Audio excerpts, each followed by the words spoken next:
Hello everyone! Today I have something really different. We're going to talk about the third role-playing game system I played in the 80s. This is the amazing West End Games Star Wars RPG.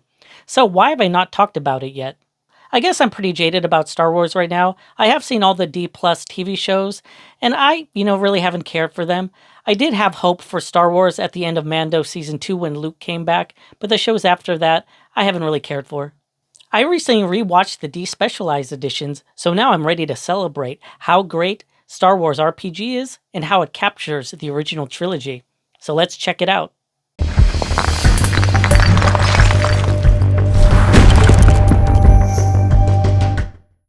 As you might remember, I started with BECME D&D and I switched to Robotech RPG, and I loved Robotech RPG, but to me the main problem was that the rules were just pretty complicated, so I never understood if I was playing the game correctly, and it actually was hard for me to find people who were playing Robotech. The rules in the West End Games Star Wars were really less complicated, and it helped me teach the system to others. In fact, I was just able to find more people playing Star Wars than Robotech. I loved the Star Wars game because it helped me continue my fascination with the Star Wars universe.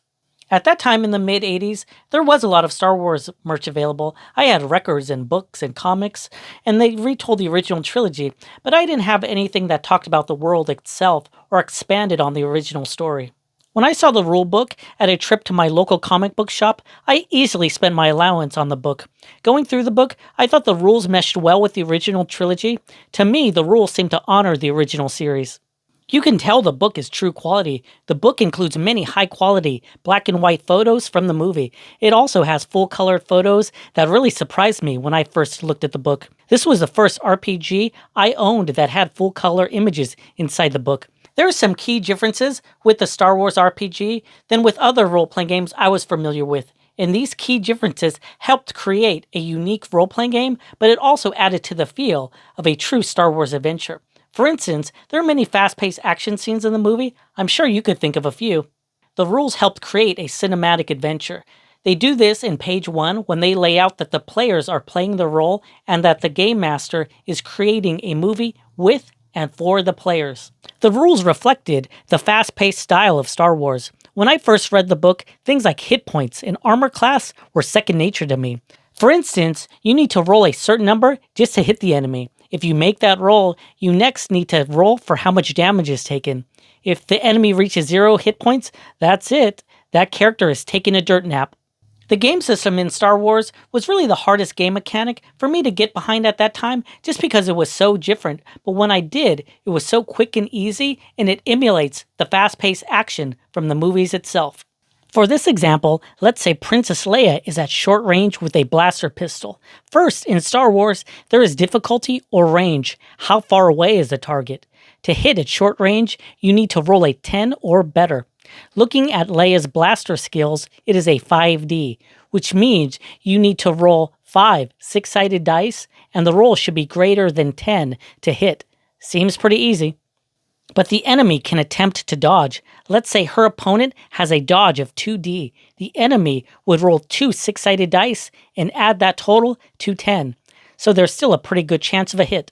A blaster pistol has a damage of 4D. Her foe would need to roll a strength check.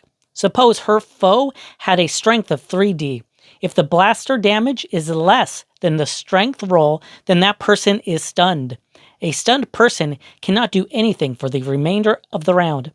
If the blaster roll is higher than the strength roll, but not twice that of the strength roll, that person is wounded. A wounded person cannot do anything further for that round, and they will also receive a -1 dice to all skill rolls. If the damage is twice that of a skill roll, that person is incapacitated. An incapacitated person cannot do anything. They are down until they are healed. Also, a character can use another skill roll in the turn, add 1 less dice. For instance, let's say Leia wants to take a second shot that turn, she would roll 4d6 and not the 5d6. So the higher the skill rolls you have, the more actions that can be taken that round. That's it. It's very easy to learn and run. Let me know in the comments if you played Star Wars RPG, and what do you think about the combat system. Another rule that helps the adventure feel more like Star Wars are force points. The book says that each character starts out with 1 force point. Every character can draw strength from the Force. In the original trilogy, characters made some incredible heroic actions. For instance, Luke made an amazing shot when he took out the original Death Star. So what does a Force point do? If a character uses a Force point, all their attributes and skills are doubled for that round. This is huge. So if a character had a 5D in Blaster, now it is 10. This means a character can do more actions in that round. I love this rule. After the Force point is used, it is gone. It is possible to get the Force point back at the end of the adventure if you use it in a heroic way. For example, the book says a heroic action would be exposing yourself to danger to protect others. A character can use a Force point to do something wrong. In this situation, the book says, when a character uses a Force point for evil, he uses the Force point he spent permanently. He gains a dark side point as well. So not only does a character not receive the Force point back again, he also receives a dark side point. The book says whenever a character receives a dark side point, the Game Master should roll 1 dice. If the dice roll is less than the number of dark side points accumulated, that character immediately goes to the dark side. So a character would no longer be a player character any longer. A character can use a Force point in a not heroic way or not an evil way either. So this would be when a character uses a Force point in a selfish manner.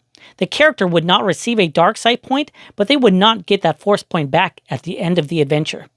It seems pretty common that a new player might not use his first Force point to do something heroic, and in that way, would he never receive another Force point as long as he uses that character again?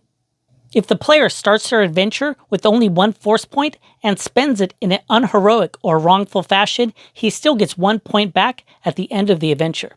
You know, I really like how the book addresses the issue of an unexperienced player misusing a Force point, because it would really suck never to have a Force point for the rest of the campaign. Another great way that the rules add to a cinematic feel of Star Wars is in character creation. With Star Wars RPG, you're given pre-made templates. If you want to play a Han Solo-like character, all you have to do is make that choice. There are 24 different templates. You could play as pirates and smugglers, and even Jedis. Each class has 6 different attributes: dexterity, knowledge, mechanical, perception, strength, and technical. Then you are given 6 dice that you could apply to different skills. You can put a maximum of 2 additional dice to any skill. For instance, a pirate has a dexterity of 3 dice plus 2. You want to add 2 additional dice to blaster ability. Now it will be 5 dice plus 2. Then you will have 5 additional dice to allocate to the different skills. There is a good amount of skills. There's a mechanical skills for things like piloting or strength like brawling. Character creation is super quick and easy. Just pick a template you want to play, then decide what skills you want to buff out. It's that easy. You can even play aliens and droids, so you can play Wookiees or even an Ewok. What's even cooler in character creation is you don't even have to use a template. Suppose there's a type of character that's not one of the pre-made templates. No problem.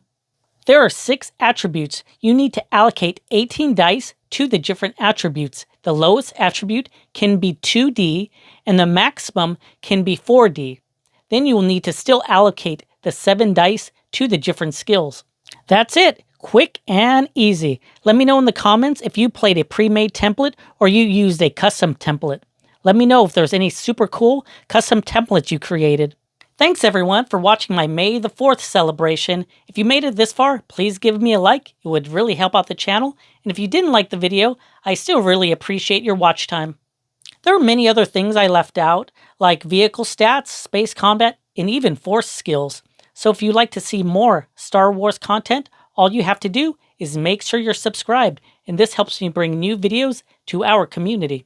Let me know in the comments if you played Star Wars RPG and if you have any favorite memories.